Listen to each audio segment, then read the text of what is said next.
ओम। गुरु वंदना वाले पेज का मंत्र नंबर 12। अज्ञानमोहान्धतमोपहाभ्याम् अज्ञानमोहान्तमोपाभ्यां विवेकवैराग्यनिधिप्रदाभ्याम् विवेकवैराग्यनिधिप्रदाभ्यां विश्वेशतत्त्वं प्रतिबोधिकाभ्याम् विश्वेशतत्त्वं प्रतिबोधिकाभ्यां नमो नमः श्रीगुरुपादुकाभ्याम्। नमो नमः श्रीगुरुपादुकाभ्याम्। ओम। शांति मंत्र लेते हैं। शांति मंत्र नंबर 2। ओम द्योः शांतिः ॐ द्योः शान्तिः अंतरिक्ष शांतिः अन्तरिक्ष शान्तिः पृथ्वी शांतिः पृथिवी शान्तिः आपाः शांतिः आपाः शान्तिः औषधयः शांतिः औषधयः शान्तिः वनस्पत्याः शांतिः वनस्पत्याः शान्तिः विश्वे देवाः शांतिः विश्वे देवाः शान्तिः ब्रह्म शांतिः ब्रह्म शान्तिः सर्वशांतिः सर्वशान्तिः शांतिरेव शांतिः शान्तिरेव शान्तिः सामा शांतिरेधि सामा शान्तिरेधि ओम शांतिः शांतिः शांतिः। ॐ शान्तिः शान्तिः शान्तिः। ओम। गीता तत्वालोक ग्रंथ हम लोगों का चल रहा है भगवान। ये श्रीमद् भगवत गीता की तात्विक व्याख्या है परम पूज्य उड़िया बाबा जी के द्वारा। और इसमें अध्याय 9 और अध्याय 9 में भी 29 हम लोग का मंत्र नंबर 29 चल रहा है।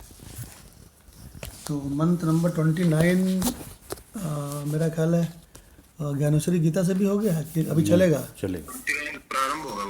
29 प्रारंभ होगा। ठीक है भगवान।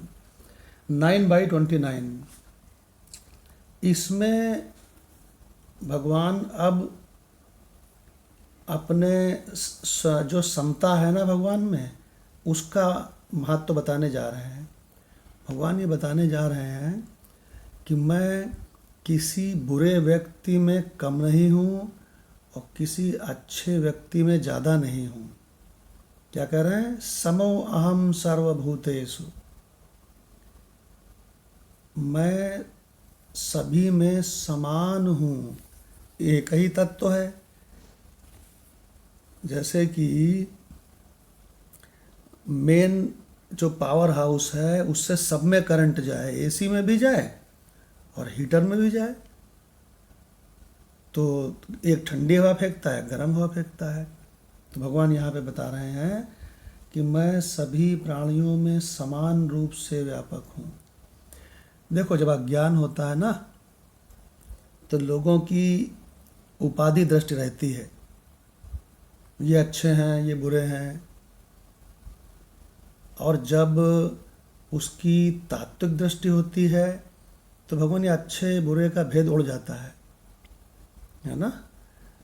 जब तक अज्ञान रहता है तब तक इस संसार में वो अच्छा और बुरा छांटता है, ये अच्छा है, ये बुरा है, ऐसे करना चाहिए, ऐसा नहीं करना चाहिए, ये ठीक है, ये गलत है। लेकिन जब उसकी तात्विक दृष्टि होती है तो ये संपूर्ण जगत को वो कल्पित देखता है, अत्यंत अभाव देखता है, सपना दिखता है, जैसे सपना दिख रहा हो। आंखें खुली हैं, व्यवहार चल रहा है, सपना है जैसे, तो उसको मान सम्मान से वो फूल के कुप्पा नहीं होता, और अपमान से हाय मर गए नहीं होता। तो भगवान की समता सभी जीवों में वो समान रूप से व्यापक हैं। इसके लिए ये मंत्र है, समो अहम सर्वभूतेषु समो अहं सर्वभूतेषु न मे द्वेष्यो अस्ति न प्रियः न मे द्वेषोऽस्ति न प्रियः ये भजन्ति तु मां भक्त्या ये भजन्ति तु मां भक्त्याः मयि ते तेषु चापि अहम् मयि ते तेषु च अपि अहम्। देखिए, भगवत गीता में भगवान ने ये सम शब्द से कई मंत्र बोले हैं। उसमें से ये भी एक मंत्र है कि ये जो भेदभाव की दृष्टि है ना, नानात्व की दृष्टि है ना। नाना को छोड़ो, क्यों भाई, बाबा को पकड़ो। नाना को छोड़ो, जो यहाँ पे नानात्व देखता है, अनेकता देखता है, वह मृत्यु से मृत्यु को प्राप्त होता है। तो माधव भगवान कहते हैं, कितना बढ़िया रोचक, कहते हैं नाना को छोड़ो, बाबा को ढूंढो। नाना मतलब अनेकत्व, हाँ, और बाबा मतलब एकत्व। बाबा मतलब एकत्व, मूल, मूल से बाबा मतलब मूल है। मूल से जुड़े रहो। और ये तो आपको मालूम है कि विवेकानंद जी का सबसे प्रिय मंत्र कौन था श्रुतियों का, कि सभी अमृत पुत्रों जागो, तुम अमृत के पुत्र हो। ये विवेकानंद जी का श्रुति का सबसे प्रिय मंत्र था, है ना। जागृतस्य सर्वे अमृतस्य पुत्राः, अय अमृत पुत्रों जागो। और अमृत का पुत्र अमृत ही होता है। अमृत का पुत्र अमृत होता है। जैसे कि बनिया का पुत्र बनिया, है ना। जैसे क्षत्रिय का पुत्र क्षत्रिय, क्यों भाई, तो ऐसे ही अमृत का पुत्र अमृत, ऐसे इशारा किया गया है।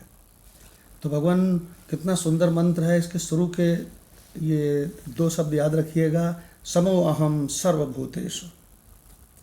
माता भगवान से अर्थ सुनते हैं इसका जी। अपने समत्व भाव का वर्णन एवं भजने वालों की महिमा। यद्यपि मैं सब भूतों में समभाव से व्यापक हूँ, अहम सर्वभूतेषु समः, न मे द्वेष्य न प्रिय, न कोई मेरा अप्रिय है और न प्रिय है। तू ये माम भक्त्या भजंती, जो भक्त मुझको प्रेम से भजते हैं, ते मयि च, वे मुझ में हैं, और अहम अपितेषु, मैं भी उनमें प्रत्यक्ष प्रकट हूँ। बहुत बढ़िया भगवान। तो अब इसी मंत्र को गीता तत्वालोक से सुनते हैं। सतीश भगवान के पास है क्या ये गीता तत्वालोक? 9/29, 9/29 पेज नंबर है। प्रणाम भगवान, 302 नंबर पेज है भगवान। संगति से ले लीजिएगा, मंत्र के ऊपर संगति है ना।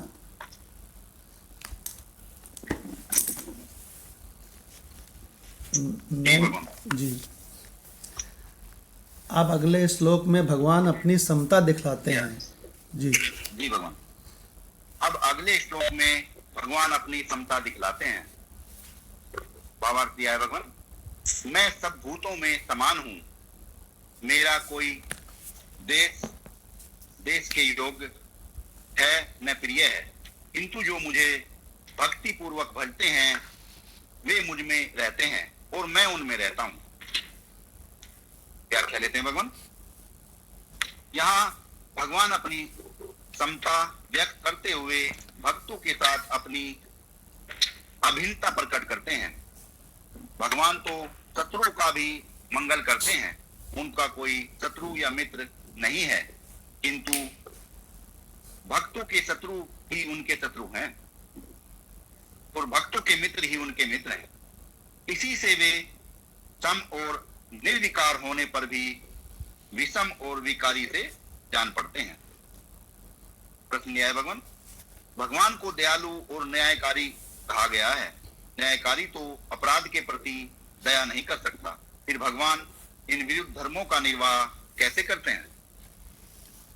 उत्तर देते हैं भगवान, दया भगवान का गुण नहीं, स्वभाव है। जैसे प्रकाश सूर्य का स्वभाव है, परंतु बादल होने पर वह ढक जाता है और उससे शीत एवं अंधकार का दुख दूर नहीं होता। इसी प्रकार भगवान की दया में कभी कोई कमी नहीं आती, किंतु भगवान रूप विषय शक्ति के कारण उसकी अनुभूति नहीं होती।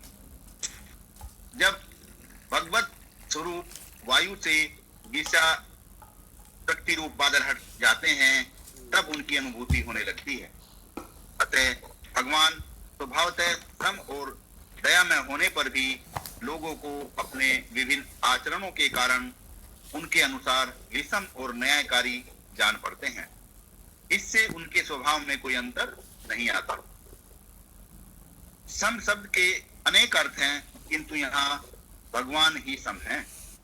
जिस प्रकार दीपक शुभ और अशुभ अनेकों क्रियाओं होने पर भी उसमें अलिप्त और सम रहता है, विषमता उसके विषयों में ही रहती है, तथा विषय के न रहने पर वह स्वयं सम रह जाता है। इसी प्रकार विषयों को त्यागने पर जीव भी सम रह जाता है।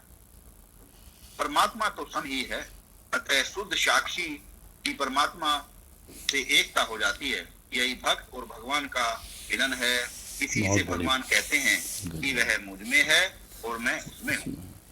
जी भगवान। कितना बढ़िया पढ़ा अभी सतीश भगवान ने। तो इसमें देखिए एक प्रश्न आया है कि भगवान जो है दयालु हैं कि न्यायकारी हैं। ये प्रश्न बहुत पूछा जाता है कि संसार के सब लोगों से कहते हैं भगवान दयालु हैं, तो तुम चाहे जितने पाप करते रहोगे और भगवान की तुम पूजा करते रहो, वो तुमको माफ़ करते रहेंगे, बहुत दयालु हैं। और शास्त्रों में ये आया है कि भगवान तो न्यायकारी हैं, है ना।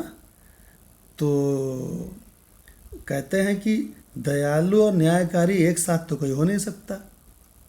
अगर वो दया करेगा तो चाहे जितना बड़ा पाप किया उस पर दया करके छोड़ देगा, अगर न्यायकारी होगा तो उसको दंड देगा। ये सेठ भगवान, आपका माइक बार बार ऑन हो जा रहा है, प्लीज़ आप इसको ऑफ कर दीजिए। अच्छा, ठीक। तो भगवान दयालु और न्यायकारी एक साथ कोई नहीं हो सकता। तो आप कहते हैं दयालु क्यों कहते हैं भगवान को?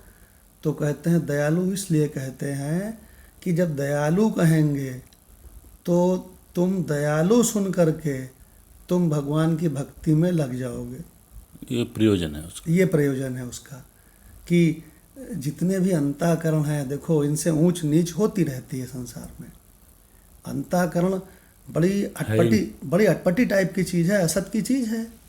अंतःकरण किससे उत्पन्न हुआ है? अज्ञान से। नीचे अज्ञान से उत्पन्न हुआ है। तो अज्ञान से उत्पन्न होने के कारण ये अंतःकरण बहुत ही विचित्र चीज़ है।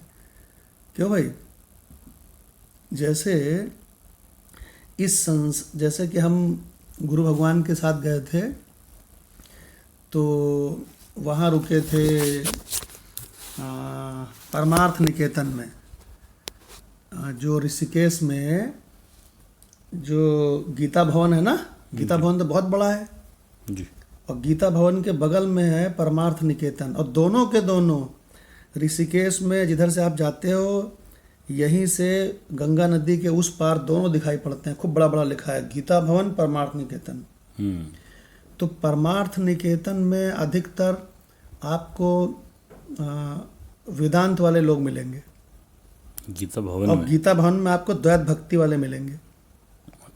और गीता भवन में आप जाके बोलो कि हमको यहाँ पे 1 महीना रहना है, तो क्या किराया है, तो कहते हैं भक्ति करिए, भक्ति ही इसका किराया है, अच्छा, ऐसे बोलते हैं। और गीता भवन में खाना बहुत बढ़िया बनता है। वो उस समय तो 15 रुपया का एक टोकन ले लो और अपने थाली उठाओ स्टील की, और वो परसते हैं, खूब पेट भर के खाओ, गंगा जल से खाना बनता है, और अपना ठाट से वहाँ पूरे बिचरो, और इसी के तैसे में दुनियादारी को यहीं छोड़ जाओ। तो भगवान परमार्थ निकेतन भगवान इतनी बढ़िया जगह है। अभी तो पहले क्या होता था कि जैसे कोई बंदा वहाँ गया तो उसने एक कमरा ले लिया, तो पहले तो 1 लाख रुपए था, 1 लाख रुपए में एक कमरा आपको मिल जाएगा क्या आजीवन? आजीवन। और जब आपकी मृत्यु होगी शरीर की तो वो कमरा फिर उन्हीं का हो जाएगा। पहले तो ऐसा था। किसी और को लौट कर दे। तो अब ऐसा नहीं है ना। अब सुना है कि वहाँ लोगों ने कहा रहे तो बड़ा सस्ता है। तो भगवान मुख्य बात क्या है कि दयालु और न्यायकारी ये सब प्रयोजन के अनुसार कहा जाता है। बिल्कुल। माधव भगवान शास्त्रों में ढेर सारे कथन हैं, तो उसमें से क्या सब परमार्थ का निरूपण करते हैं कि प्रयोजनानुसारी सत्य भी हैं और पारमार्थिक सत्य भी हैं? क्या दोनों हैं कि केवल पारमार्थिक सत्य है? भगवान प्रयोजनानुसारी हैं। काफ़ी सारी चीज़ें जो भी शास्त्र बताता है ज़्यादातर वो सब प्रयोजनानुसारी हैं। बाद में उसका सबका अपवाद करके परमार्थिक सत्य को लक्षित किया जाता है। उसके बाद उनका कोई मीनिंग नहीं। हाँ, जैसे कि कहते हैं बच्चों को खूब बढ़िया बढ़िया संस्कार दो, तो संस्कार पूरे जीवन भर अपने ऊपर थोपे रखना है कि संस्कार किसी प्रयोजन को, किसी पर्पज को पूरा करने के लिए आए थे, प्रयोजन को पूरा करने के लिए आए थे और वो दिए ही जाते हैं। और बच्चों को, जब बच्चे बहुत बड़े हो गए, अब भी तुम उनको संस्कार डालने लगो बच्चों की तरह, तो वो तो ना तो रिसीव ही करेगा वो, हाँ, और ना उसका कोई मीनिंग है फिर। तो इसका मतलब ये हुआ कि जितने भी संस्कार डाले जाते हैं बच्चों में, वो उनके विकारों को हटाने के लिए डाले गए। बिल्कुल। जब विकार हट गए तो संस्कारों का भी कोई प्रयोजन नहीं है, वो भी खत्म। और वो इसी उसकी तरह से मैच्योर हो गई बुद्धि। हाँ, इसी तरह से जो उनको कर्मकांड बताया गया है, क्यों राणा भगवान, जो वेदों में कर्मकांड सिखाया गया है, पंडित को बुलाओ, यज्ञ ले आओ, हवन ले आओ, ये करो, वो करो, कथा सुनो, और ये जितना भी पैसा खर्चा करके ये आयोजन होते हैं, तो ये जो कर्मकांड है ये प्रयोजन के अनुसार है, किसी प्रयोजन के लिए लाया गया है कि पारमार्थिक सत्य है? भगवान वेदों में जो है 96% लगभग जो दिया हुआ है वो प्रयोजन अनुसारी है। करेक्ट। 4% जो है पारमार्थिक स्वरूप लक्षित करता है। बिल्कुल सही कहा आपने कि संपूर्ण शास्त्रों में अधिकतर तो प्रयोजन अनुसारी सत्य हैं, और जितने भी प्रयोजनानुसारी सत्य बताए हैं शास्त्रों में, उनका प्रयोजन है, जैसे ही पर्पज पूरा हो वैसे उसको छोड़ना है। जैसे कि राणा भगवान से पूछते हैं कि कर्मकांड वेदों में बताया है 80%, तो वेदों में चारों वेदों को मिला के 1 लाख मंत्र हैं, तो 80,000 मंत्र कर्मकांड के हो गए, तो वो पारमार्थिक सत्य है कि प्रयोजनानुसारी सत्य है? प्रयोजनानुसारी सत्य है भगवान। तो उसका क्या प्रयोजन है कर्मकांड का? मल हटाना है भगवान। शास्त्र में मल जो है वो राग और द्वेष को बोला गया है। हाँ, तो अंतःकरण की शुद्धि करना इसका मुख्य प्रयोजन है भगवान। बहुत सुंदर। तो इसका मतलब यह है कि कर्मकांड हमको जिंदगी भर नहीं अपने ऊपर लादे रखना है। बहुत इम्पोर्टेंट बात है। कर्मकांड एक प्रयोजन के लिए आए थे। क्या प्रयोजन था? जीव का जो मल है वो धुल जाए। और जीव का मल क्या है? राग और द्वेष। ये जो संसार के अज्ञानी लोग हैं वो सोचते हैं कि द्वेष तो मल है, गंदी चीज़ है, लेकिन राग को बहुत बढ़िया समझते हैं। क्यों भाई? राग मतलब प्रेम, संसार मतलब जो बिछुड़ने वालों से प्रेम है, इसको बहुत बढ़िया चीज समझते हैं। लेकिन वेदों में जी भगवान, प्रणाम भगवान। जी प्रणाम भगवान जी, जी बोलिए मंगत जी। भगवान शास्त्रों में तो प्रयोजन अनुसार है, गीता में भी 2/53 में कहा है श्रुति भी प्रतिपन्ना। हम्म, श्रुति में तो भांति भांति के हुआ है, जो प्रयोजन होता है वही तो होता है भगवान। हाँ बहुत बढ़िया, 2/53 बहुत बढ़िया मंत्र है। कहते हैं श्रुति विप्रतिपन्ना ते यदा स्थास्यति निश्चला समाधाव चला बुद्धिम तदा योगम अवाप्स्यसि। तो भगवान जो भी कर्मकांड किया जाता है ना, वो उसको निष्काम करना चाहिए। इससे अंतःकरण का जो मल है वो धुल जाएगा। तो इसका मतलब कर्मकांड को हमेशा नहीं लादे रखना है, जैसे इसका पर्पज पूरा हो इसको छोड़ देना है। इसी तरह से अब हम पूछते हैं ये माधव भगवान से कि द्वैत उपासना क्या जिंदगी भर करनी है कि वो भी प्रयोजनानुसारी है? वो प्रयोजनानुसारी है भगवान। और उसका प्रयोजन है कि जो विक्षेप है, हमारा मन एक जगह लग नहीं पाता, हमारा मन भटकता रहता है, उसको, उस विक्षेपित मन को एक जगह कंसंट्रेट करने के लिए हाँ भक्ति का प्रयोजन है कि तुम्हारे भगवान हैं, एक इष्ट बना लो और उस इष्ट में ही लगाओ ध्यान, और इस दुनियादारी को थोड़ा सा जरा कम करो, हाँ तो तुम्हारा ध्यान लगने लगेगा एक जगह। हाँ अभी तो कोई यदि हम संसारिक काम करें तो भी हमारा काम अगर मन एक जगह ना लगे तो वो काम नहीं हो सकता संपन्न सही तरीके से। Correct. कोई ना कोई मिस्टेक्स उसमें बनेगी। हाँ तो किसी भी काम को मिस्टेक प्रूफ बनाने के लिए आपको विक्षेपित मन से वो काम नहीं कर सकते। हाँ, इसका मतलब ये हुआ कि जो वेदों में द्वैत उपासना है ना, कि मेरा भगवान अलग है मैं अलग हूँ, तो उसमें बताया गया है कि तुम अपना भगवान छांट लो। तो उन्हें छांट लिया अपने इष्ट को, तो उसी में खूब मन लगाओ, उसी में खूब मन लगाओ। तो तुम क्या अभ्यास कर रहे हो? एक में मन लगाने का। जी। तो जो तुम्हारे अंदर एक रोग था कि तुम्हारा मन भागता था, 1 मिनट कोई आदमी एक बात बता रहा है, अब तुम्हारा मन कहीं और भाग गया, तो तुम कहते हो, कुछ लोग आदत होती है ना, जयप्रकाश आए क्या कहा, तो कहीं और पहुंच गए। हाँ क्यों जयप्रकाश होती है कि नहीं? कुछ लोग बोलते हैं आए क्या कहा आए, तो इसलिए क्यों मन भाग गया। होती है कि नहीं? विक्षेपित। प्रणाम प्रभु। हाँ प्रणाम भगवान। क्या पूछ रहे हैं? हम कह रहे हैं कि कुछ लोगों की आदत होती है ना कि उनका जैसे किसी ने कोई चीज़ बता रहे हैं, कोई बता रहा है ध्यान से, तो उनका मन कहीं भाग जाता है, तो फिर पूछता है आए आए क्या कह रहे थे। हाँ जी हाँ जी। तो ऐसा क्यों होता है? क्योंकि वो आदमी बीमार है, वो कंसंट्रेट नहीं कर पा रहा है। तो इसका मतलब द्वैत उपासना किस लिए है? उस विक्षेपित मन। इतना बढ़िया कंसंट्रेशन हो कि अगर हम बोले 5 मिनट बिल्कुल यहीं कंसंट्रेट होकर के इसको समझो, तो मजाल है कि इधर इधर एको बार चला जाए। इसको द्वैत उपासना इस प्रयोजन को पूरा करने के लिए है। जी प्रभु जी। हाँ, अब जो तुम्हारा अंतःकरण जिसमें से मल भी हट चुका है और विक्षेप भी हट चुका है, ये बढ़िया अंतःकरण अब फिट है वेदों के 4% वाले हिस्से के लिए, ब्रह्म ज्ञान के लिए। ये प्रयोजन है। तो भगवान शास्त्रों में प्रयोजनानुसारी सत्य भरे पड़े हैं। राणा भगवान ने ठीक बताया, 96% वेदों में यही भरा हुआ है। फिर वो 4% है जिसको कि रहस्य कहते हैं। और ये रहस्य किसका है? एक आभास है, ये पूरी प्रकृति है ना, ये शरीर वगैरह प्रकृति का ही हिस्सा है, ये आभास है। और एक साक्षात वस्तु है, कौन? परमात्मा, आत्मा, ये साक्षात वस्तु है। तो इन दोनों के रहस्य को जो जान जाता है, आत्मा का क्या नाम है?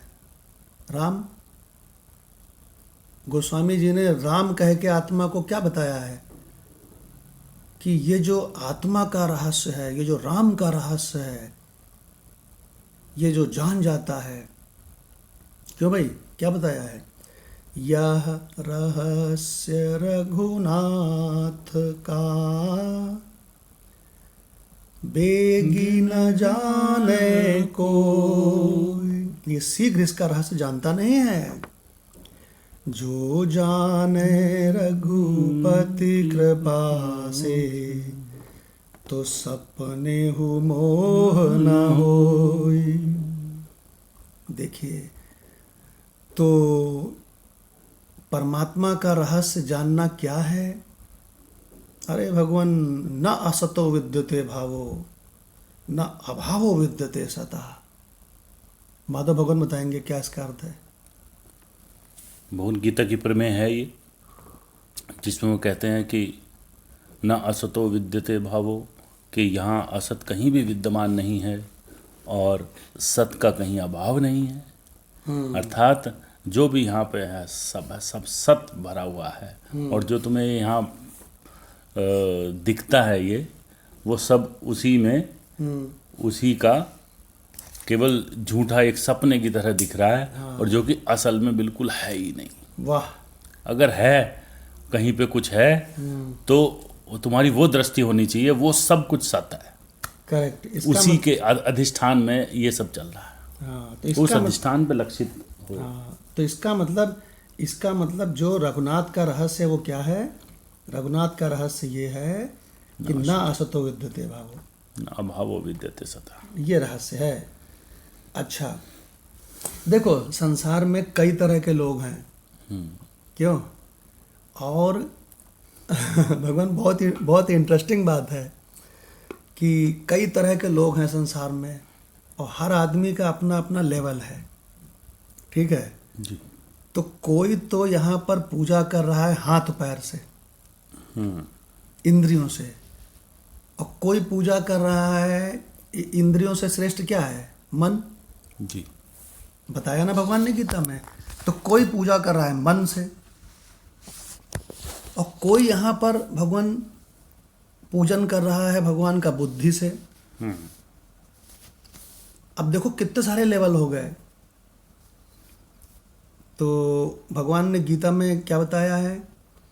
इंद्रियाणि पराण आहुरी, इंद्रियों से श्रेष्ठ है, क्या कहते हैं, शरीर से श्रेष्ठ है इंद्रियां। क्यों मतलब भगवान, ये कैसे पता चले शरीर से श्रेष्ठ है इंद्रियां? बिल्कुल भगवान, इसको तो हमने और बीच में एक स्टेप तोड़ दिया था। हाँ। कहते हैं शरीर से अच्छी हैं हमारी ये कर्म इंद्रियां, और कर्म इंद्रियों से अच्छी हैं हमारी ज्ञान इंद्रियां। तो जो कर्म इंद्री है, मान लिया अगर कोई किसी को देना पड़े मांस, या कहीं से उठा के कहीं लगाना पड़े, तो वो कहेगा अपनी कर्म इंद्रिया और ज्ञान इंद्रियों को छोड़ दो।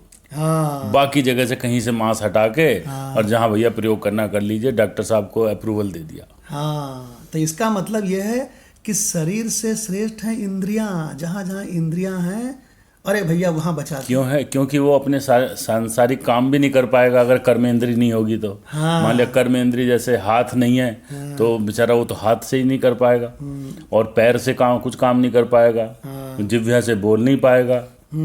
तो इसका मतलब ये हुआ कि शरीर से श्रेष्ठ है इंद्रियां, है ना। इंद्रियेभ्यः परं मनः, और इंद्रियों से श्रेष्ठ है मन। और मन सस्तु परा बुद्धि, और मन से श्रेष्ठ है बुद्धि। और बुद्धेः परतस्तु साहा, और बुद्धि से भी श्रेष्ठ है वाह। तो भी अब बताओ इतने सारे लेवल हो गए ना।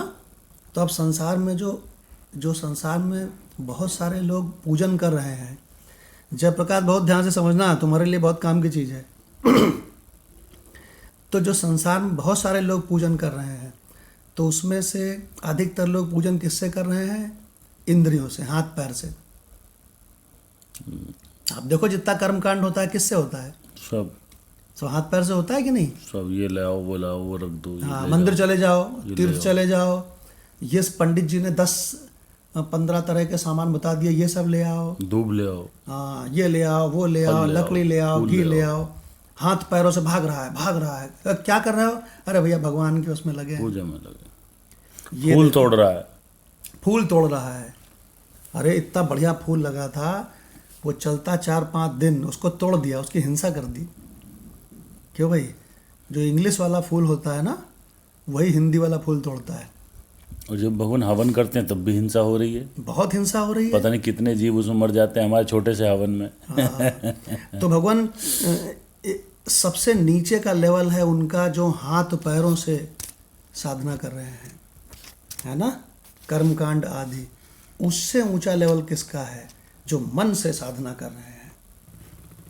भगवान ने बता दिया, वो ऊंचा लेवल है, मन से साधना कर रहे हैं, उपासना कर रहे हैं भगवान। कम से कम उनका विक्षेप तो कम हो रहा है उससे। हाँ, ये ऊंचे लेवल की उपासना है। अच्छा, उससे भी ऊंचा लेवल क्या है? मन से ऊंचा लेवल क्या है? बुद्धि का। बुद्धि से, विचार से कुछ काम ये जो सब लोग यहाँ बैठ के सत्संग कर रहे हो, ये बुद्धि का ये लेवल है। बुद्धि के लेवल पे साधना चल रही है। देखिए, लेकिन भगवत गीता ये नहीं कहती है कि तुम बुद्धि के लेवल तक ही रह जाओ। क्या कहती है? और आगे ले जाना चाहते हैं। बुद्धेः परतस्तु साहा। बुद्धि के लेवल से वेदों आदि का, उपनिषद आदि का सत्संग करके जो बुद्धि का भी प्रकाशक है, उसको जानना। वहां तक पहुंचो। हमसे एक बार हम दिल्ली में रेड पे जा रहे थे, सुबह 4:30 बजे का वक्त था। यही गाजियाबाद से पूरी टीम चली थी। तो हम रास्ते में, जब बड़ी तेज़ी से गाड़ी चली जा रही थी, खाली रोड थी, तो रास्ते में एक जनों ने कहा कि द्विवेदी साहब, कुछ भगवत गीता का रहस्य बताइए कोई, ऐसे बोले।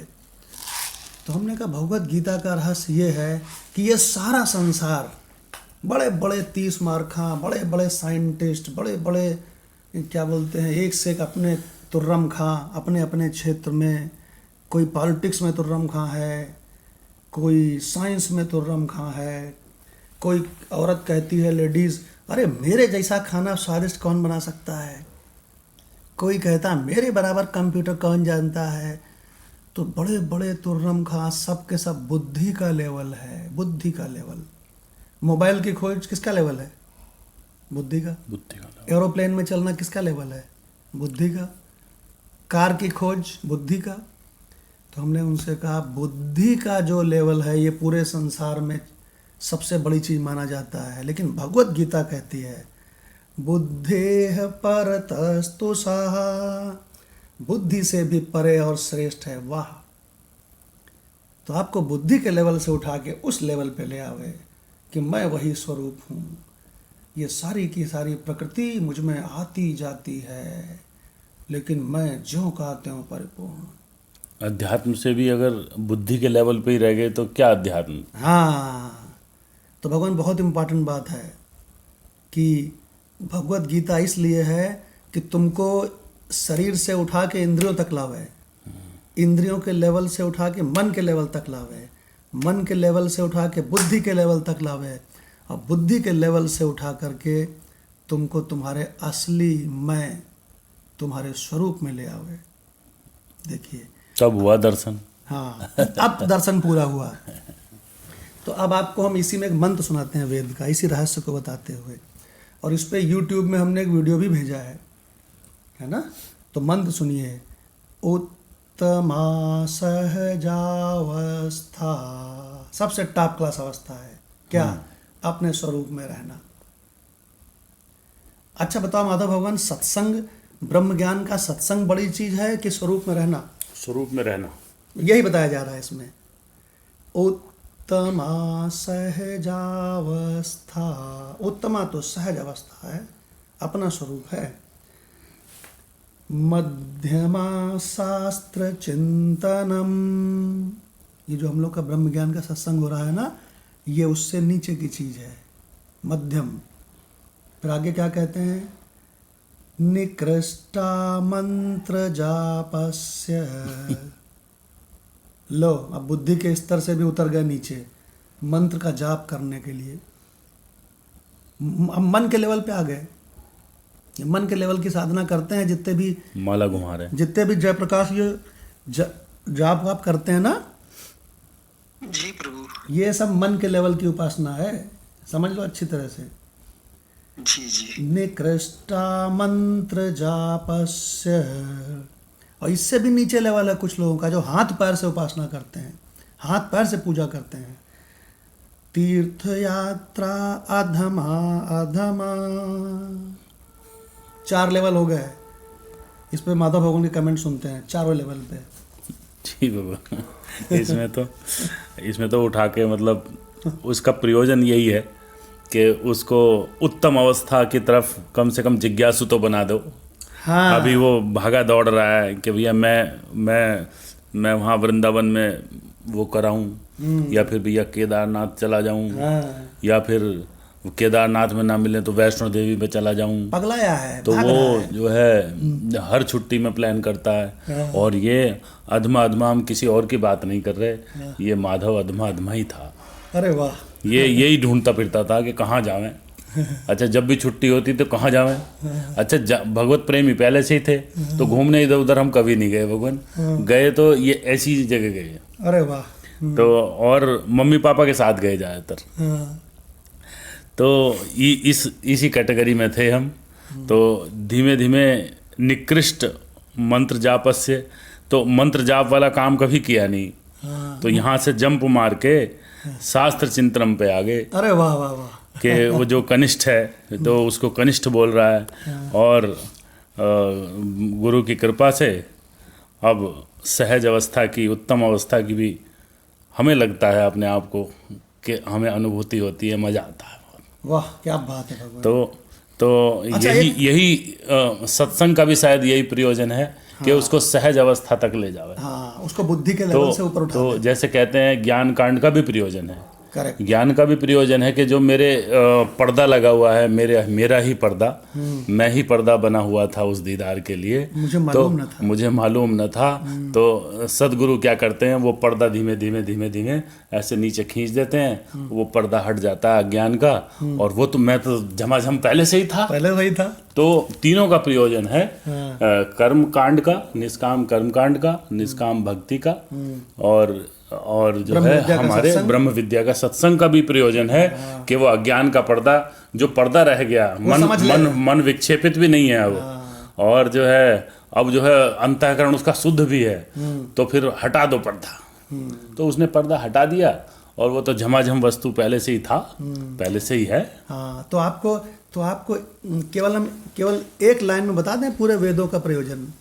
जीव के 3 रोग हैं, मल, विक्षेप, आवरण। यही 3 प्रतिबंधक हैं जीव के। जी। तो इन तीनों को हटाने के लिए वेद में 3 कांड है।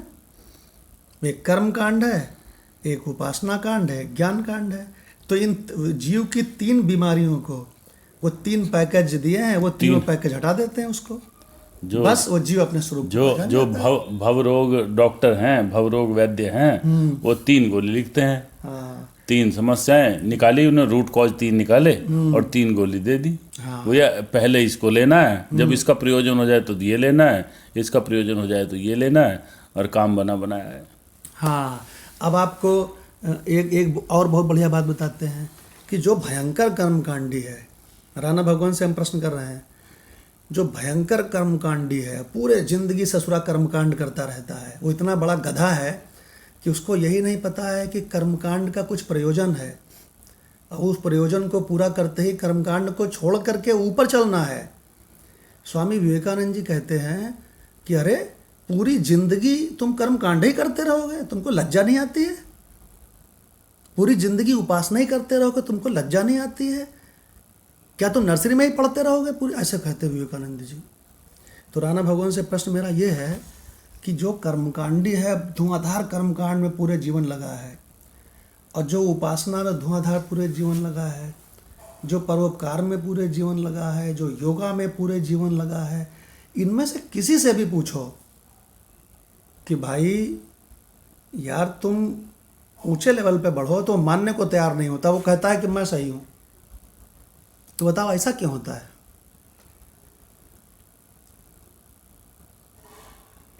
ऐसा इसलिए होता है कि वो असल में क्या है ना, इससे ऊपर की बात समझता नहीं है। हाँ जब तक किसी को अच्छी चीज ना मालूम हो तो वो जहां तक रहता है वो मतलब खूब मंडूक बना रहता है। वो हाँ, मानता है यही मेरा संसार है, यही दुनिया है, इससे बड़ी है नहीं।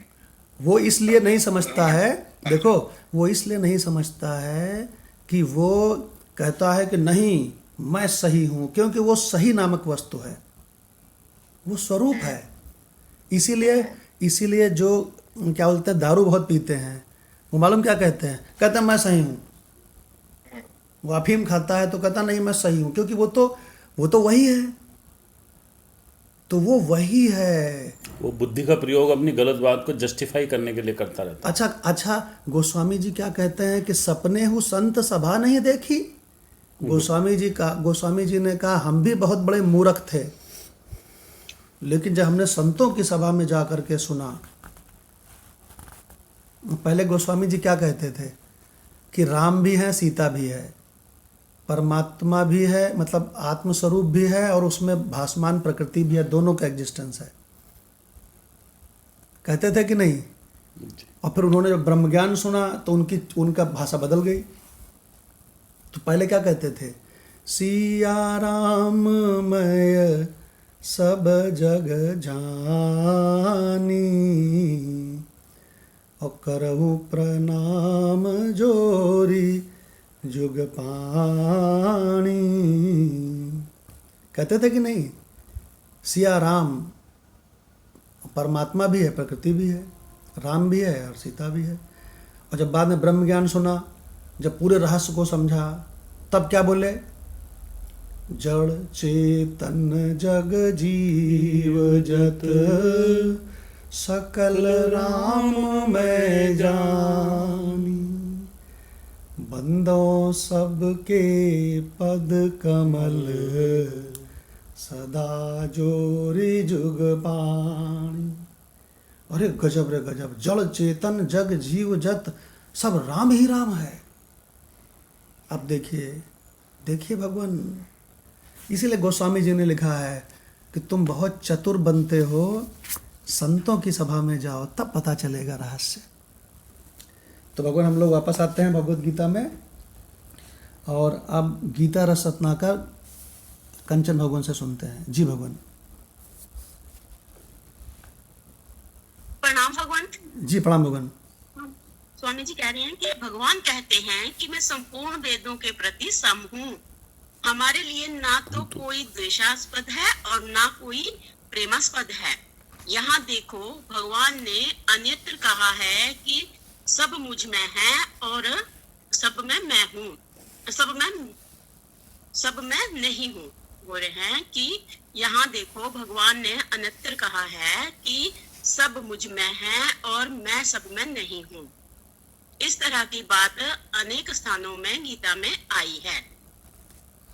भूतवृत नाच भूतस्थो मम आत्मा भूत भावना 9/5। अधिष्ठान अध्यस्त में अनुसूयत है, परंतु अध्यस्त अधिष्ठान में अनुसूयत नहीं है। एक भक्त ही ऐसा है जिसके बारे में भगवान बोलते हैं कि भक्त मुझ में है और मैं भक्त में हूँ। ज्ञानी भक्त। यदि भगवान अधिष्ठान रूप से, प्रकाशक रूप से, अंतर्यामी रूप से भक्त को अपने हृदय में धारण करते हैं, तो भक्त लोग भी पिता रूप से, माता रूप से, सखा रूप से, पुत्र रूप से, और नहीं तो अपनी आत्मा के रूप से ही भगवान को अपने हृदय में धारण करते हैं।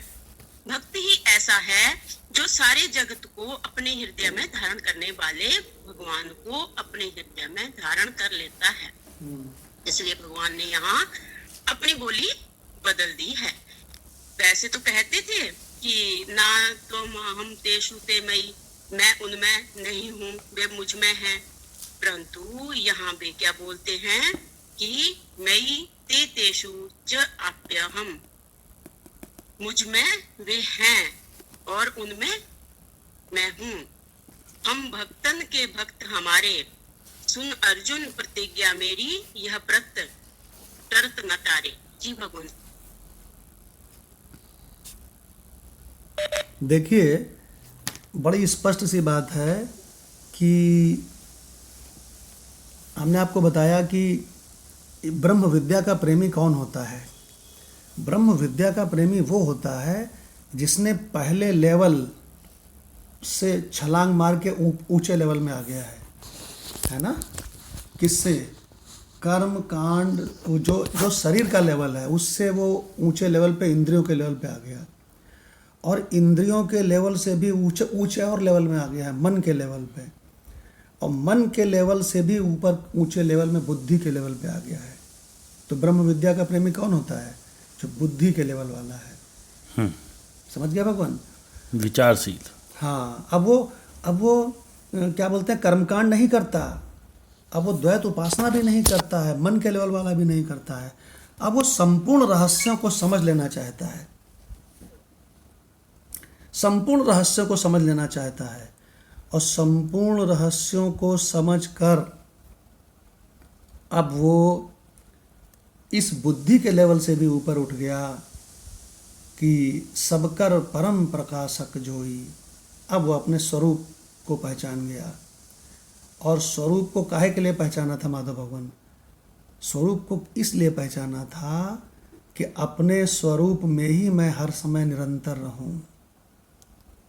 क्योंकि स्वरूप में काल की दाल नहीं गलती है, हैं? जहाँ तो काल का भी प्रकाशक है ना। काल का भी प्रकाशक है। जहाँ काल की दाल न गलती, चौकी तहाँ हमारे, अपना झंडा गाड़ो जाके हद बेहद के पार। इसके बाद फिर हम लोग लाल सिंह भगवान के मुख से ज्ञानेश्वरी गीता का यही मंत्र सुनेंगे। इसी का अर्थ ऐसा हुआ था कि जयप्रकाश हम गए थे महाकालेश्वर, अभी रिसेंटली हम गए थे महाकालेश्वर उज्जैन। जी प्रभु। तो महाकालेश्वर उज्जैन मंदिर के पास गए तो बाहर हमने कहा हम यहाँ बैठे हैं, अब तुम सब लोग हुई आओ जाके, हम सबके जूते चप्पल ताके हैं, तुम सब लोग हुई आओ। तो बोले अरे ये क्या तरीका है, चलो यहाँ पे आकर के कोई ऐसा है जो भला अंदर न जाए।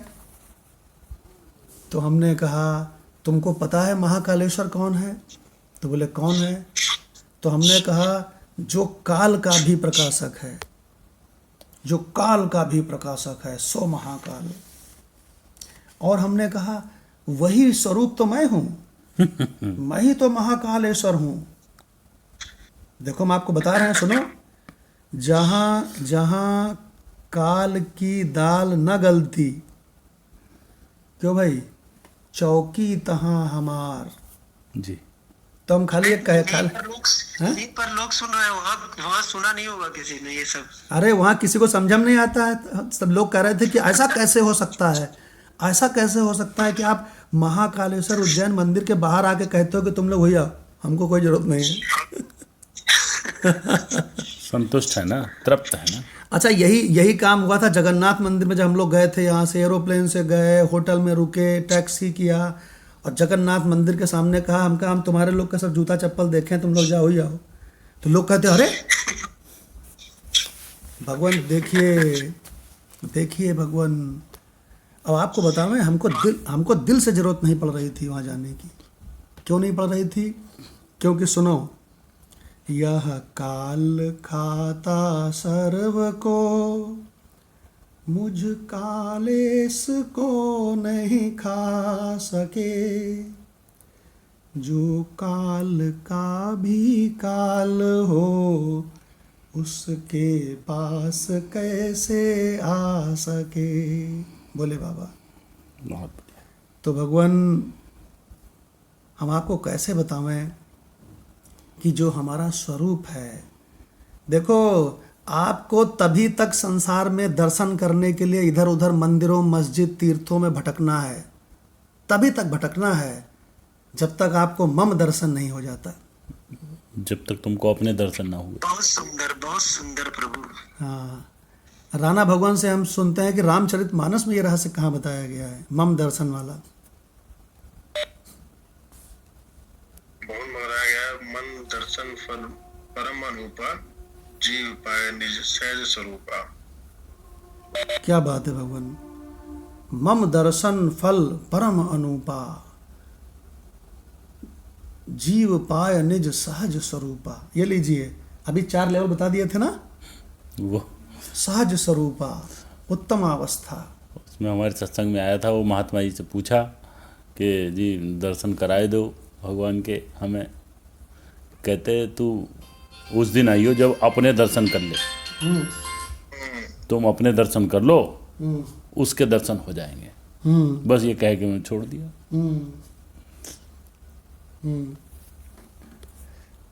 हेलो। तो भगवान, महत्वपूर्ण बात यह है कि हम अपने स्वरूप को पहचान के खाली स्वरूप को पहचानना नहीं है, फिर स्वरूप में ही रहना है। हमसे किसी ने पूछा संपूर्ण अध्यात्म का क्या रहस्य है, तो हमने उनसे कहा सत्य को पहचानना और सत्य में रहना। बस देखिए कितनी बढ़िया बात है। और अगर पहचान गए और रहें असत में, हाँ तो क्या फायदा। तो भगवान, अब हम लोग जो है लाल सिंह भगवान से ज्ञानेश्वरी गीता सुनते हैं। जी भगवान।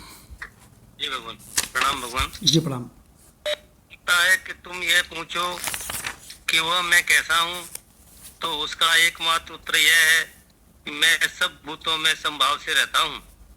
मुझ में अपने और पराये का लेस मात्र भी भेदभाव नहीं है।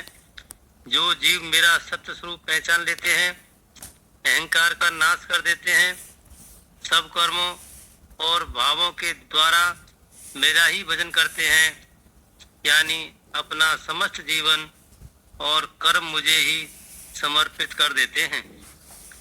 वे चाहे शरीर में रहें, पर यथार्थतः वे शरीर में नहीं होते, बल्कि वे पूर्ण रूप से मेरे स्वरूप में ही रहते हैं। ये है, और मैं भी क्या बढ़िया लाइन है। उन्हीं में रहता हूँ। कितना विशाल वट वृक्ष अपने पूर्ण विस्तार के साथ एक तुच्छ बीज में विलीन रहता है, और वह बीज उसी वट वृक्ष में रहता है। इसी प्रकार मुझ में और ऐसे भक्तों में सिर्फ बाहरी और नाम मात्र का अंतर रहता है। पर यदि अंदर की वस्तु स्थिति का विचार किया जाए तो जो कुछ मैं हूँ वही मेरे भक्त भी हैं, और हम दोनों में कोई भेदभाव नहीं होता। जैसे किसी व्यक्ति से मांगकर लाया हुआ आभूषण यदि पहन लिया जाए तो भी उसके संबंध में किसी को यह भाव नहीं होता कि आभूषण मेरा है। वैसे ही मेरे भक्त यद्यपि शरीर धारण करते हैं, परंतु फिर भी वे कभी उसे अपना नहीं मानते। बहुत बढ़िया। पुष्प की सुगंध वायु के साथ मिलकर सुदूर निकल जाती है, और पीछे जो खाली पुष्प रह जाता है वह तब तक डंठल के साथ संलग्न रहता है जब तक कुमलाकर गिर नहीं जाता। इसी प्रकार वह भक्त भी जिसके अंतःकरण में अपनेपन का भाव निकल जाता है, अंतकाल तक किसी प्रकार अपनी आयुष्य धारण किए रहता है। एक रीति जो अपने कर्तव्य के अहंकार का मुझ पर आरोप कर देता है, उसका अहंकार मुझ में ही समा जाता है, और फिर वह अहंकार मेरे भक्त के लिए किसी प्रकार बंधन कारक नहीं हो सकता। जी भगवान। भगवान, अभी लाल सिंह भगवान ने कितना बढ़िया रहस्य पढ़ा कि वो पूरी तरह से मुझ में ही निवास करता है। भक्त का मतलब क्या होता है भगवान? जो विभक्त ना हो, जो भगवत स्वरूप में ही रहे। अब भगवत स्वरूप में कैसे रहोगे? भगवत स्वरूप को पहचान लो बस।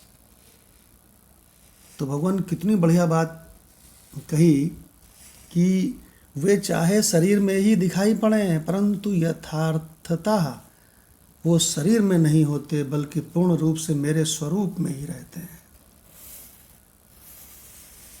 ये भगवान कितना जबरदस्त रहस्य है। देखो, एक हम लोग बहुत गुरु वंदना का श्लोक गाते हैं ना हम लोग बहुत, ईश्वरो गुरु आत्मेति मूर्ति भेदो विभागिने।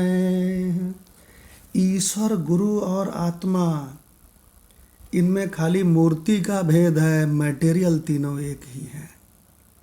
देखिए, ईश्वरो गुरु आत्मेति, केवल मूर्ति भेद है। व्योमवत् व्याप्त देहाय दक्षिणामूर्तये नमः। भगवान यही रहस्य तो यहाँ बताया गया है इस पे। तो अब हम लोग भगवान अगला मंत्र लेते हैं, मंत्र नंबर 9/30। इसमें भगवान की भक्ति को बताते हैं कि भगवान का भजन जो करते हैं इसका प्रभाव क्या है। अपि चेत सुदुराचारो, अपि चेत् सुदुराचारो, भजते माम अनन्यभाक्, भजते माम् अनन्यभाक्, साधुरेव समन्तव्यः, साधुरेव समन्तव्यः, सम्यग् व्यवसितो हि सः। सम्यक् व्यवसितो हि सः। देखो पूरी गीता में ये अपि चेत सु दुराचारी, चाहे जितना बड़ा पापी ही क्यों न हो, इसके 2 मंत्र हैं। अपि चेत सु दुराचारी जैसे इसमें आया है ना, तो ये तो आ गया भक्ति के लिए। और इसी तरह का एक मंत्र आया है, अपि चेदसि पापेभ्यः, चाहे जितना बड़ा पापी ही क्यों न हो, सर्वेभ्यः ज्ञान कृतमः, है ना, वो ज्ञान के लिए आया है। तो इन दोनों में भगवान ये बताया गया है कि तुम कैसे कैसे भी करके इस मरण धर्मा जगत से, इस दुखमय जगत से, जिसमें दुख ही दुख भरा है, जिसमें चिंता ही चिंता भरी है, जिसमें मरण है, जिसमें अपनों से बिछुड़ना है ना, इस जगत से किसी तरह छुट्टी पा लो और तुम अपने अमृत स्वरूप शांति स्वरूप को कैसे भी पहचान लो। देखिए भगवान, तो माधव भगवान से इसका अर्थ सुनते हैं। माधव भगवान ने तो निकाल दिया वो वाला मंत्र भी 4/36 है वो। अच्छा वो, हाँ 4/36 में वो वाला है, अपि चेदसि पापेभ्यो, वो ज्ञान के लिए बताया है भगवान ने। और यहाँ पे अपि चेत सु दुराचारी, यहाँ पर ये भक्ति के लिए बताया है। जी भगवान जी। दुराचारी होने पर भी दृढ़ निश्चय एवं अनन्य भाव युक्त भगवत भजन का महत्व तथा और भी मेरी भक्ति का प्रभाव सुन। चेद सुदुराचार अपि अन्नभाक। चेत माने क्या होता है? यदि यदि कोई अतिशय दुराचारी भी अनन्य भाव से अर्थात एकत्वेन भक्ति वाला से मेरा भक्त होकर माम भजते, मुझको भजता है, सह साधु एव मंतव्य, वह साधु ही मानने योग्य है, कोई और नहीं। ही स सम्यक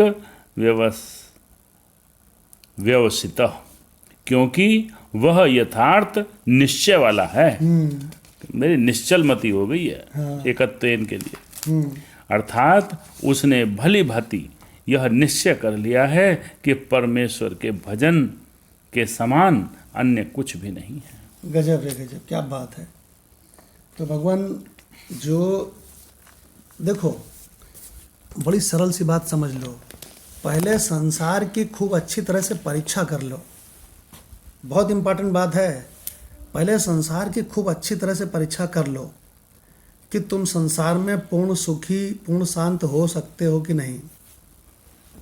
क्यों लाल सिंह भगवान, हो सकता है कोई संसार में पूर्ण सुखी पूर्ण शांत? कैसे होगा भगवान, कोई भी इच्छा पूरी होती नहीं है। हाँ। इच्छाएं तो है, जितनी पूरी उतनी ज्यादा बढ़ती है। और राणा भगवान, और बताओ आप कि संसार में कोई पूर्ण सुखी पूर्ण तृप्त कभी हो सकता है? भगवान जो पूर्ण चीज होगी वही तो पूर्णत्व में ही तो सुख है भगवान। अब ये अपूर्ण अशाश्वत दुखालयम, इनमें क्या मिलेगा भगवान? दुखों का ढेर है, और दुखों के ढेर से कूड़े में से कितना भी बीनो। अब यहाँ पे हम छाटा भी नहीं करते रहते हैं, बस अच्छे वाला पकड़ लिया, खराब वाला पकड़ लिया, और उसी में बस कैटेगरी बनाए जा रहे हैं। बहुत बढ़िया। जयप्रकाश कुछ कहना चाहते हैं? हाँ जयप्रकाश। प्रभु हम ये कह रहे हैं राजा से लेकर रंक तक हम्म, ये चैलेंज है कि वो नहीं सुखी हो सकता है, नहीं शांत हो सकता है। हम्म। इसमें बबोला का भी डायलॉग याद आता है कि हम अपनी जान दे देंगे, गला कटा देंगे, अगर कोई इसके बिना संसार में कोई अगर पूर्ण संतुष्ट हो जाए, परम शांत हो जाए, ये क्वाइट इम्पॉसिबल है। बहुत बढ़िया, ये बहुत तो बढ़िया। स्वामी राम की तरह बोल दिया हाँ, कि गला कटा देंगे अगर सुख हो जाता कोई। नहीं हो सकता भगवान। अच्छा एक चीज बताओ, यहाँ संसार में हम अपनों से प्रेम करते हैं कि नहीं? क्या भगवान? बिल्कुल करते हैं। हम क्या अपने माँ बाप से प्रेम करते थे? कितना प्रेम करते थे? तो मेरे ना तो माँ का शरीर रहा, ना पिता का शरीर रहा। तो भगवान, ऐसा ही है। तो भगवान जितने तुम जिनसे जिनसे यहाँ प्रेम कर रहे हो, वो सब के सब बिछुड़े सभी बारी बारी। क्यों जयप्रकाश, ये बात सही है कि नहीं? जी प्रभु बिल्कुल सही है। तो ऐसे जगत में जहाँ पर सबको बिछुड़ जाना है, खत्म हो जाना है, तो ऐसे राणा भगवान को कौन सा मंत्र है जो इस संसार में किसी को प्रिय बनाओगे तो प्रियम क्या करेगा? त्वाम प्रियम त्वाम रोचति भगवान, रुलावेगा। प्रिय ही तुमको रुलाएगा। तुम्हारा प्रिय ही तुमको रुलावेगा। इस तो सबको अनुभव है। अब भगवान इसी को आपको हम सुनाते हैं कि ये संसार कितना बेवफा है। यहाँ पे पति पत्नी को बहुत प्रेम करता है, पत्नी पति को बहुत प्रेम करते हैं, लेकिन उनमें से एक मर जाता है। अरे बाप रे, लोग अपने माता पिता को इतना प्रेम करते हैं। जब बिटिया की शादी होती है ना, तो वो आती है अपने पति के साथ, बच्चों के पालती है, सब घर में काम करती है, तो उसको खबर मिलती है कि मेरी माँ की तबीयत ठीक नहीं है। तो भगवान वो माँ के पास जाने की पूरी कोशिश करती है, लेकिन वो कहती है मेरे बच्चों को कौन संभालेगा, वो जा नहीं पाती है। अब भगवान उसको बहुत कष्ट होता है, और जब वो किसी ना किसी तरह माँ के पास चली जाती है, तो डॉक्टर कहता है 1 महीने इनकी सेवा करो बेड पे। तो वहाँ फिर जाके पछताती है कि मेरे बच्चों का क्या होगा। फिर वहाँ के लिए दिल टूटता है। हाँ, ये भगवान कैसा संसार है, ये टूटता ही रहता है। यहाँ पे दिल टूटता ही रहता है। और भगवान, पत्नी चाहे अपनी सेवा से प्राण दे दे, लेकिन पति का मोह ही टेढ़ा रहता है, वो खुश ही नहीं होता है। ये कहता है क्या बना दिया। हाँ, ये कहता है ये मेरा पति चाहता क्या है आखिरकार मुझको, मैं तो पूरी तरह से समर्पित हूँ इस घर के लिए। अब भगवान यही हाल उल्टा, अब यही हाल पति का भी है कि पति चाहे अपनी जान दे दे। क्यों जयप्रकाश, पति अपनी पूरी जान दे तो पत्नी खुश हो जाती है, पूरी संतुष्ट।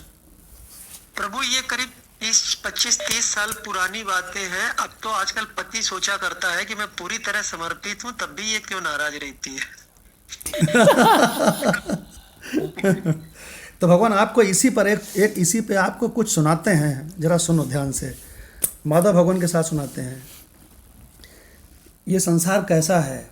जिंदगी में हजारों का मेला जुड़ा, हंस जब जब उड़ा तो अकेला उड़ा।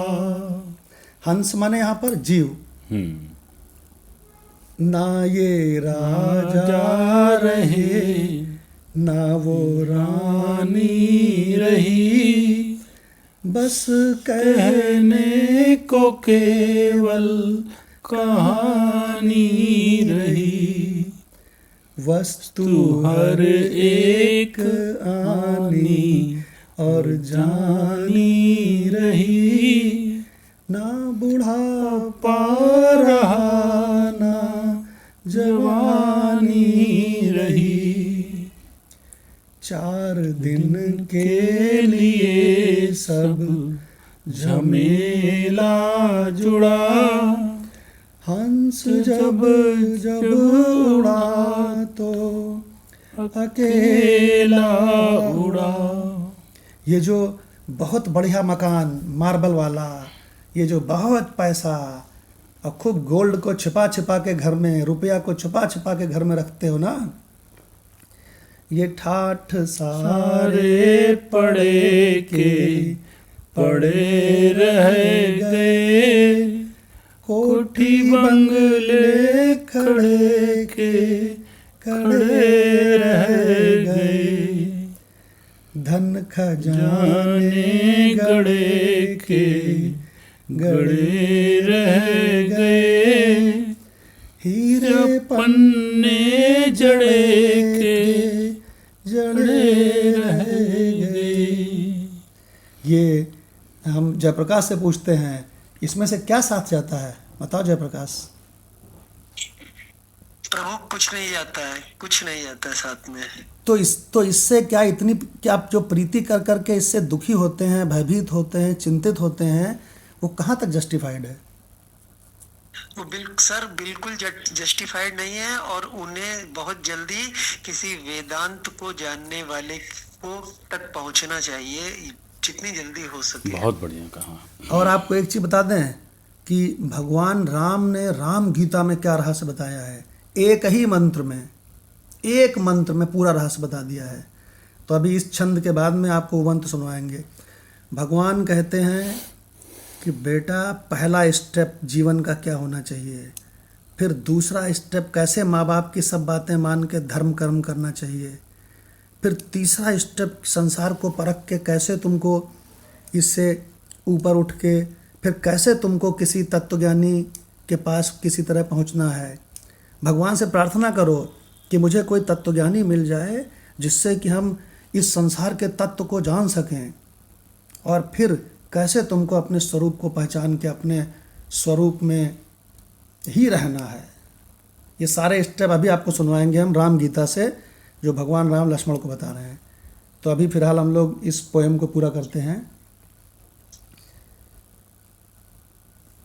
ठाठ सारे पड़े के पड़े रह गए, कोठी बंगले खड़े के खड़े रह गए, धन खजाने गड़े के गड़े रह गए, हीरे पन्ने जड़े के जड़े थे जड़े रह गए, अंत में लखपति को न अधेला जुड़ा, हंस जब जब उड़ा तब अकेला उड़ा।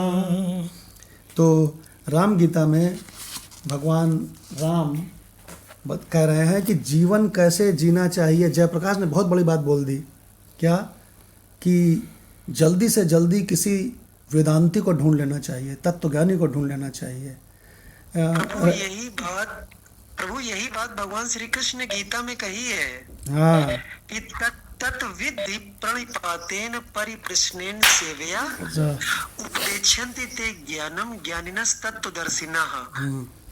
उन्होंने कहा कि आप किसी तत्वदर्शी के पास जाइए और प्रणिपातेन उसके चरणों में गिर के सरलता पूर्वक कपट छोड़कर, मतलब उसको एग्जामिन करने के लिए मत जाइए। आपको दंडवत प्रणाम करके उससे सरलता पूर्वक जब आप प्रश्न करेंगे कपट छोड़ के, तो वो आपको तत्व दर्शन या तत्व ज्ञान का उपदेश करेंगे। गीता में भी लिखा है प्रभु। बहुत बढ़िया जयप्रकाश, तुम्हारी तो संस्कृत सुनकर के मजा आ गई आज, बहुत बढ़िया बोला तुमने। बिल्कुल। तो भगवान ये आपके और पापा के चरणों की एक छोटी सी धूल तो है ही। बहुत बढ़िया।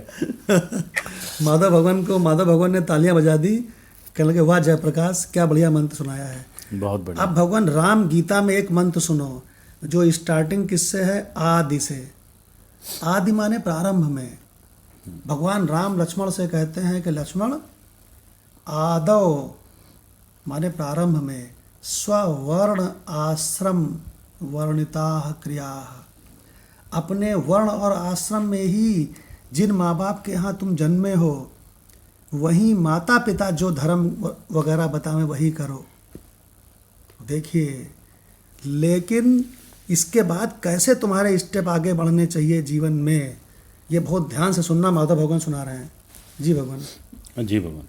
राम गीता का मंत्र है 7वां, जो कहता है, जिसमें भगवान राम कहते हैं लक्ष्मण को उपदेश देते हुए, आदौ स्ववर्ण आश्रम वर्णिता क्रिया, अर्थात पहले अपने वर्ण और आश्रम में वर्णित क्रियाओं को यथावत पालन करें।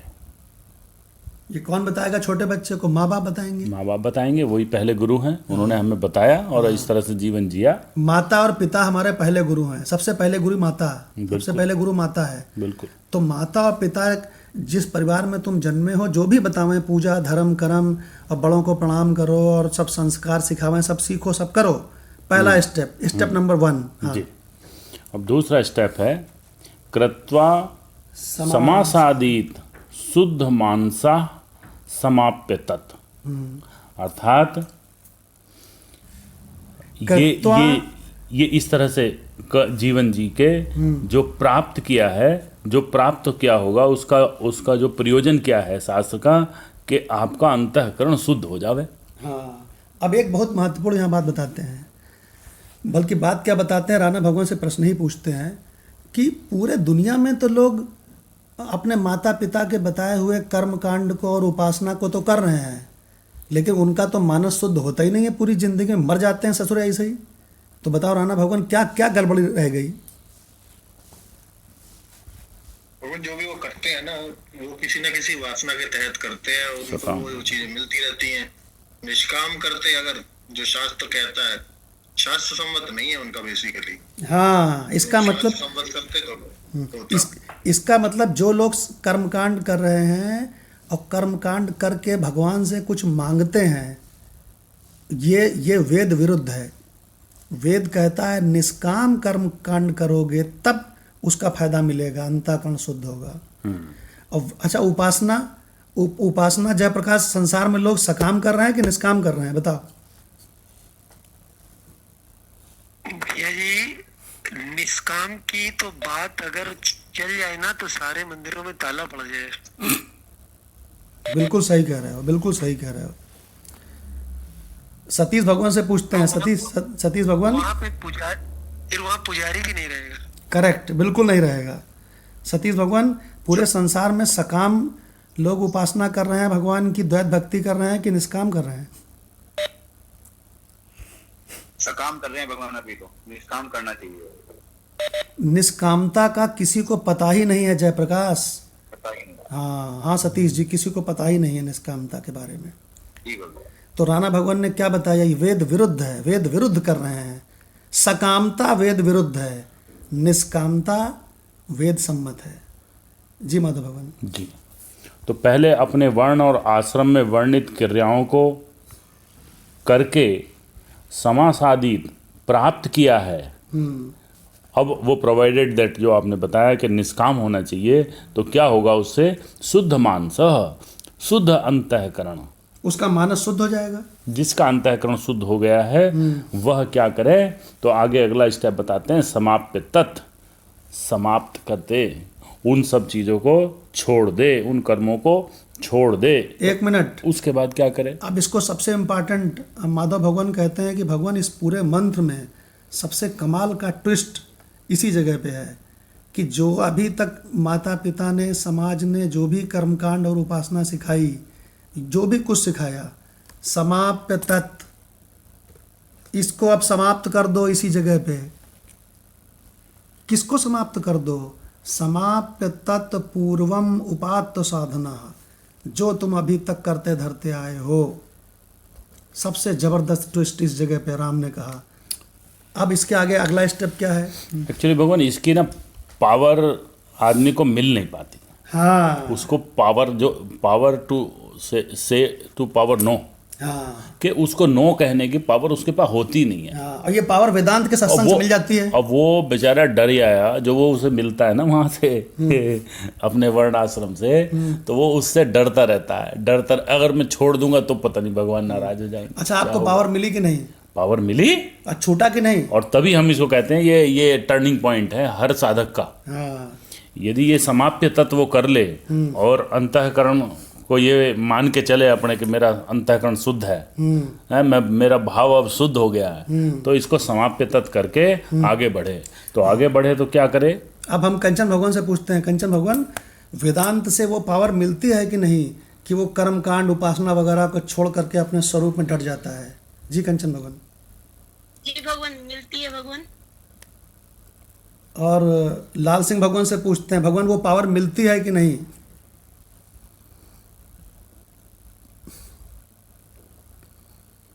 उनका माइक ऑन नहीं हो रहा है, शायद नेटवर्क की दिक्कत होगी। जयप्रकाश, ये पावर तत्व ज्ञान के सत्संग से मिलती है कि नहीं? भैया मैं अपना पर्सनल एक्सपीरियंस बता रहा हूँ कि ये धीरे धीरे ये डिले होने लगता है।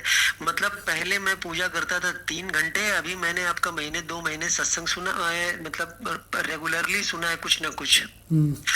तो ये अपने आप हमारी पत्नी कहती है कि तुम पूजा पाठ पहले से बहुत कम हो गया, और हमारे मित्र कहते हैं कि पहले तुम ये बोला करते थे कि ईश्वर से प्रेम करो, अब तुम ये बता रहे हो कि तुम ईश्वर से भी बड़े हो। तो वो मतलब हम ये अपने आप डिके होने लगता है। अगर आप कोई आदमी, पापा एक बात बहुत अच्छी कहते थे कोई वेदांत को सुनता रहे, अपने आप सब कुछ डिस्ट्रॉय और डिके हो जाएगा जो फालतू की चीजें हैं।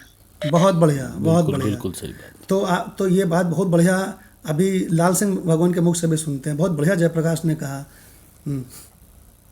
भगवान सही कह रहे हैं। और धीरे धीरे वेदांत का श्रवण करते हैं गुरु भगवान से, सदगुरु से, तो विवेक आता है कि सब जो अब कर रहे थे वो सब असत में है। और उसका प्रोयर भी था तो पूरा हो चुका है। तो असली तत्व को जान करके अब स्वतः ही छूट जाता है, और फिर छोड़ देना ही श्रेष्ठ है। अगर नहीं छोड़ेंगे तो फिर भ्रम जाल में फंसते रहो दुनियादारी में। अरे वाह, ये तो चक्कर, क्या बात है। हमारे पिताजी एक बात बहुत अच्छी कहते थे, आप अगर भैया का आदेश हो तो बताऊं। हाँ, बताओ जयप्रकाश। हमारे पिताजी कहते थे या तो वो वेदांत सुनेगा तो 3-4 क्लास सुन के भाग जाएगा, वो स्टैंड ही नहीं कर सकता है। और अगर वो स्टैंड करता है तो द्वैत, उपासना, कर्म कांड ये डिके जरूर होगा, जरूर इनमें डिक्रीजमेंट आएगा। दुनिया की कोई ताकत रोक ही नहीं सकती है। बहुत बढ़िया। हमसे एक प्रश्न पूछा गया जयप्रकाश, प्रश्न ये पूछा गया कि क्या हमें इस ब्रह्म विद्या को, जो कि बहुत टॉप क्लास कक्षा है, इस परा विद्या को सुन करके क्या हमको कर्मकांड उपासना छोड़ देना चाहिए? तो हमने कहा नहीं। तो बोले फिर? हमने कहा स्वतः छूट जाए तब समझो ज्ञान की लाली चढ़ी है। अगर तुमने छोड़ दिया जबरदस्ती। प्रभु एक चीज जो पापा कहते थे, एक्चुअली पापा जो बोला करते थे मैं चोरी से छुप के सुना करता था।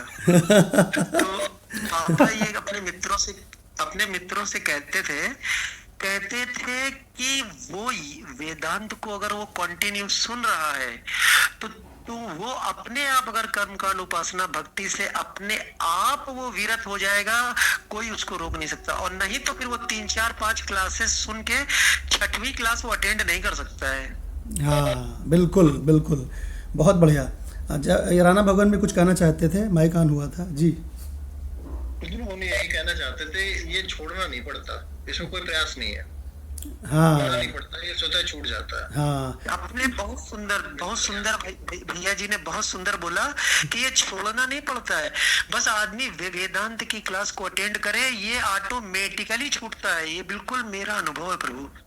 हाँ। अब देखो इसी को कबीर साहब ने कैसे कहा है कि संतों सतगुरु स्वरूप को लखाया, और जप तप पूजा तीर्थ व्रत आदि सब जंजाल छुड़ाया। जंजाल है ये भगवान, जंजाल है बहुत बड़ा।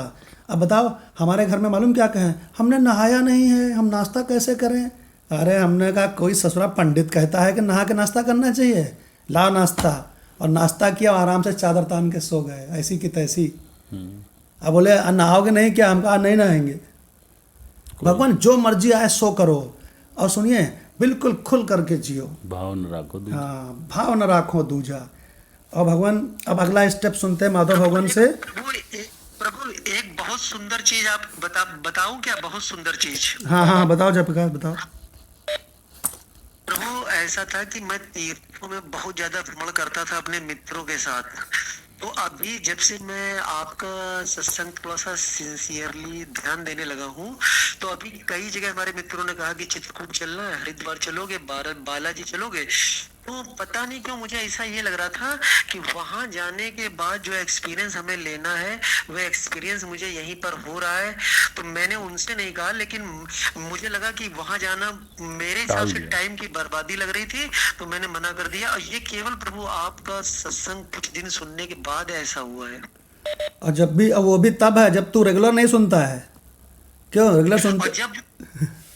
जब रेगुलर नहीं सुनते, जब मतलब कभी कभी जिम जाते हैं तब बॉडी में इम्प्रूवमेंट है, अगर रेगुलर जाए तो बॉडी और अच्छी होती तो डेली जिम आया करो। तो भगवान, अब भगवान राम देखो, भगवान राम क्या बता रहे हैं। भगवान माधव भगवान कहते हैं कि हमको इस मंत्र ने वो पावर दी है कि हम इस सबसे ऊपर उठ गए, और ये माधव भगवान के मुख से सुनते हैं। जी भगवान। तो शुद्ध अंतःकरण होने के बाद समाप्य तत्, तो ये भगवान राम हमें पावर दे रहे हैं कि समाप्त कर दो उसको, उन सब कर्मों को छोड़ दे। और फिर आगे कहते हैं, फिर आगे क्या करें? छोड़ दे तो कुछ तो करेगा ये शरीर। तो कहते हैं नहीं, अगला स्टेप, हाँ, अगला स्टेप है कि पूर्वम उपात साधना, के फिर उसके पीछे जो अंतरंग साधन है उनका संपन्न हो। आगे वो बढ़ो। कौन से, हाँ, वो कौन से साधन है? सम दम आदि। जो साधन है हमारे, सम दम उपरति तितिक्षा श्रद्धा समाधान। और भगवान कृष्ण की नजरों में अगर कह दें तो केवल श्रद्धा ले आओ तो भी काम बन जाएगा। हाँ, यस। श्रद्धा अपने आप ही तुम में सम ले आएगी, श्रद्धा अपने आप में दम ले आएगी, उपरति ले आएगी, तितिक्षा भी ले आएगी, हाँ, और समाधान भी प्रस्तुत कर देगी आपको। और सारा कर्मकांड उपासना छोड़ने की दम ले आएगी। बिल्कुल। ये दम लिखा है ना। हाँ, तो दम चाहिए। हाँ, तो ये सब चीज़ें जो है अपने अंदर, ये संस्कार जो वेदांत के संस्कार अगर मैं कहूँ तो इसका ग्रुप को पूरा प्रक्षालित कर सकते हैं। तो आगे वो कहते हैं समाश्रयेत सद्गुरुम आत्मलब्धया, कि वो अब क्या करे जब ये साधन संपन्न भी हो गया, कि उसको लग रहा है कि सम दम उपरति तितिक्षा श्रद्धा समाधान ये सब हमारे उसमें परिलक्षित हो रहा है अंतःकरण में, तो क्या करे? अब वो जैसे कि जय भगवान ने अभी बोला था कि प्रणिपातेन परिप्रश्नेन सेवया, अब वो काम आ गया कि कोई ऐसा सदगुरु मिले, और वो मिलेगा ही जब इतना आप काम कर लोगे, ये भी गारंटीड है, ईश्वर की कृपा भी आएगी। तो आश्रय ले, किसका लें? सदगुरु का लें। और जब सदगुरु का लें तो उसका प्रयोजन भी बताया। हाँ, काहे के लिए? सदगुरु के पास काहे के लिए जाए? पता लगा कुछ लोग जुड़े तो सत्संग से, लेकिन उसमें भी भावना अंदर यही है कि मेरा संसार बहुत बढ़िया चले। अगर ये इस प्रयोजन के लिए ना जावे तो जावे किसके लिए? आत्मज्ञान के लिए जावे। हाँ। तो अब आत्मज्ञान के लिए कैसे जावे? तो जैसे अभी जय भगवान ने बोला था गीता का मंत्र, तो हम इसी में एक रखते हैं मुंडक श्रुति का मंत्र। वो कहता है परिच्छे लोकान कर्मचितान ब्राह्मणो निर्वेदम न अस्ति अकृतः कृतेन तद विज्ञानार्थम सगुरुम एव अभिगच्छेत समित प्राणी सोत्रिम ब्रह्मनिष्ठम। तो वो कहते हैं कि कर्म से प्राप्त किए जाने वाले सारे लोकों की परीक्षा कर लो, और जब परीक्षा करोगे तो अनित्य पाओगे, अनित्य पाओगे तो उनको अनित्य जानकर तुम में क्या होगा? जैसे कि अभी सबने कहा कि स्वतः ही वैराग्य आ जाएगा, करना ही नहीं पड़ेगा। तो वो वैराग्य को प्राप्त हो जावे और समझ लेवे कि जो किए जाने वाले सब कर्म हैं वो जो है किए जाने वाले कर्मों से जो कृतेन हैं स्वतः सिद्ध नित्य परमेश्वर जो अकृत है, अर्थात मोक्ष जो उनसे मिला हुआ, हाँ, जो उनसे जो करने वाले कर्म है उनसे वो मोक्ष नहीं मिल सकता। तो कैसे मिलेगा? तो कहते हैं जो मुमुक्षु है वो आत्मज्ञान की प्राप्ति के लिए हाथ में कुछ श्रद्धा लेके, समिधा लेके, कुछ ऐसी चीज़ लेके जो गुरु को अच्छी लगे वो चीज़ लेके गुरु के पास जावे और वेद को भली भांति जानने के लिए वो ब्रह्मनिष्ठ महात्मा के पास विनय पूर्वक जावे और चरणों में प्रणिपातेन हो जावे तो काम बने। क्या बात है भगवान, गजब। देखिए राम गीता का एक मंत्र श्रुति का, ये दोनों आपको सुना दिया गया। तो भगवान मुख्य बात क्या है? केवल जयप्रकाश एक ही प्रश्न पूछना है किसी से जो कहे मैं भक्त हूं, उसे एक ही प्रश्न पूछो, परमात्मा की प्राप्ति तुझको भई कि नहीं भई, बस। क्या उत्तर मिलेगा जयप्रकाश? परमात्मा की प्राप्ति हुई नहीं तो तुमने अपने आप को भक्त बोला कैसे, पहले ये बताओ। हाँ, इतने दिन से कह रहा भक्त भक्त भक्त, कहाँ भक्त हो? तो भगवान बहुत सुंदर चर्चा हुई है, लेकिन समय का ध्यान ही नहीं रहा, बहुत समय हो गया है। हाँ। तो सत्संग को भगवान यहीं पर विराम देते हैं भगवान। बहुत बहुत आनंद आया प्रभु, बहुत आपकी कृपा बहुत बड़ी। तो भगवान जब शास्त्रों के रहस्य खुलते हैं तो एक छोटा सा रहस्य बता देते हैं कि कोई भिखारी गांव में किसी सेठ के यहाँ भीख मांगने जाता था, तो जब भी भीख मांगने जाए तो भगा देता था, ए चलो अगला घर देखो। तो वो भगा दे और फिर अगले दिन फिर पहुंच जाए कि भिक्षाम देहि, तो फिर वो भगा दे उसको, फिर वो जाके बोले हरि ओम तत्सत, फिर भगा दे। तो जब 15 दिन पूरे हो गए तो 16वें दिन उसने कहा अरे यार हद हो गई, रुको अच्छा ले जाओ। तो कहते ऐसे ही जाना चाहिए श्रुति माता और वेद के घर में कि हमको शास्त्रों का रहस्य दो। तो उन्होंने कहा तुम बहुत घटिया टाइप के, भाग जाओ यहाँ से। फिर अगले दिन पहुँच गए, हमको शास्त्रों का रहस्य दो। वो कहते भाग जाओ यहाँ से, तुम बहुत घटिया हो। फिर अगले दिन पहुँच गए, तो एक ना एक दिन मालूम क्या कहेगी श्रुति माता, अरे ले अच्छा ले जा शास्त्रों का रहस्य, और भगवान उसको स्वरूप की पहचान हो जाएगी। ओम शांति शांति शांति। प्रणाम भगवान। प्रणाम भगवान, प्रणाम। प्रणाम भगवान। प्रणाम छोटे भगवान। प्रणाम छोटे।